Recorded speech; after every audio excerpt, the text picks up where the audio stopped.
पूरा लोकल ఇవాళ నడి రోడ్ మీదకి వచ్చి మా 42% బీసీ రిజర్వేషన్ చేయండి అని మోడీ గారిని అడుగుతున్నారు. బీజేపీకి సిగ్గుందా అని అడుగుతున్నాను నేను.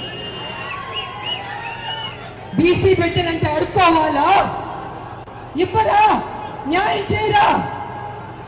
అంటే మా శ్రమని దోచుకుంటారు, మా ఓట్లు గుంజుకుంటారు. కానీ పార్లమెంట్ లో బీసీ బిల్లు పెట్టి పాస్ చేయమంటే వెనకడుగు వేస్తారు. అయినా మేము విడిచిపెట్టాం. కాంగ్రెస్ ముందడుగు వేసింది, సాధించే వరకు విడిచిపెట్టే ప్రసక్తి లేదు. ఈ బీసీ రిజర్వేషన్ ఎలా అమలు చేశారు మోడీ గారు నేను అడుగుతున్నాను నేను.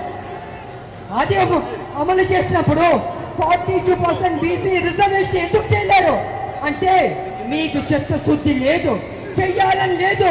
మీరు బీసీ చెప్పుకుంటారు, ఇవాళ నడి రోడ్డున మీ హైదరాబాద్ కాదు ఢిల్లీలో మా బీసీలకి న్యాయం చేయండి అని గొంతెత్తి అరుస్తుంటే పట్టించుకోరా మోడీ గారు?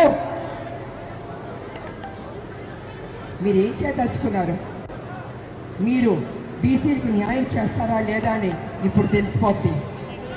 బీసీలు అయ్యా మోడీ గారు, మీరు ఏదైతే కుర్చీలో కూర్చున్నారో ఆ కుర్చీ తయారు చేసింది బీసీలే, ఆ కుర్చీలో నాయకులు కూర్చోబెట్టింది బీసీలే. కానీ వాళ్ళు బీసీలు అవమానిస్తున్నారు. దేవుడు గుళ్ళో దేవుడు ఉన్నాడే, చెక్క పట్టిందే, అది ఎవరు చేస్తారు? మన బీసీలు కాదా? అన్నం పెట్టే బీసీలకు అన్నం పెడతారా? ఆలోచించుకోండి మోడీ గారు. కాంగ్రెస్ పార్టీ ముందడుగు వేసింది, రాహుల్ గాంధీ గారు పట్టుబట్టారు బీసీకి న్యాయం చేయాలనేసి. ఆ బీసీ బిల్లు పాస్ అవ్వాల్సిందే. లేకపోతే మోడీ గారు మా బీసీ బిడ్డల దృష్టిలో ఎప్పటికీ మీరు విలన్ గానే ఉండిపోతారు. ఎప్పటికీ మీకు మా బీసీ బిడ్డలు ఓటు వెయ్యరు. కాబట్టి మీరు నిర్ణయం తీసుకుంటారా, బీసీకి న్యాయం చేస్తారా అని మేమందరం ఎదురు చూస్తాం. కాబట్టి ప్రజలలో విడిచిపెట్టద్దు, ఈ అవకాశాన్ని మనం సాధిద్దాం.